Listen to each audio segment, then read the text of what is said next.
So on the opening of this course, you're really going to have to be careful with the timing of when you leave from jump number 2.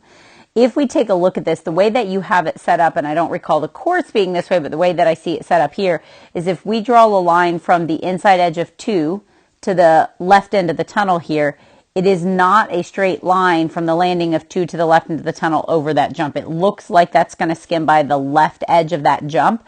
It almost looks like when the dog lands, they have to go off a little bit to grab that jump and then kick back out, which means if you do the blind cross on number 2 and have dog on left for 3, by definition, you're on the outside of the curve, which makes it a push, and a push can only be done if you're ahead. So the reason I bring this up is because when I watched it the first time, I kind of thought you waited a little long, right? You can see he's lifting and you're just moving out of the way.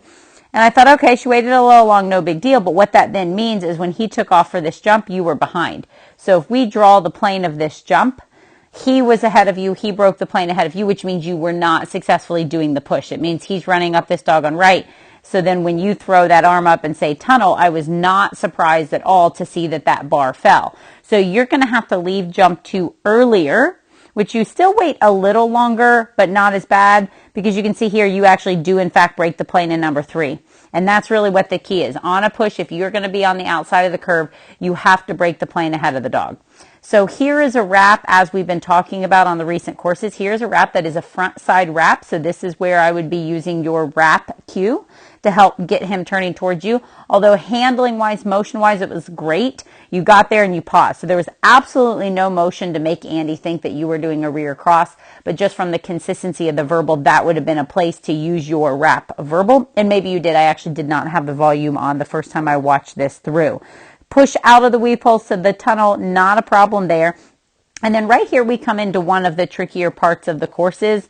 So you had the broad jump through the box, 270, and kick out to the backside, and that went fantastic for you. So I didn't really see any issues there. Blind cross looked good, so cued mental commitment, blind cross, and we want it done before physical. Not only do we want it done and you looking over the new shoulder, but also off the line. So if we draw that straight line across here, you can see you got to the right of that line. So we shouldn't see any added strides or hesitation on his part with regard to where to go. And then a nice little front cross to finish up there. So this course went really nice for you. No surprise, it probably is a little bit toned down from what you've recently been practicing. If I look at the courses you've been sending me, they've been more that international flair, where this was an AKC jumpers course.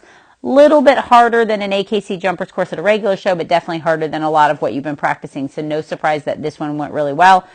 Just leave a little earlier on 2 to make that push. Or, as I mentioned, I think you have it set up a bit harder than the course was, because I don't remember there being any kind of push on 3. So that part went a little bit easier for those of us that were competing. So great work on this.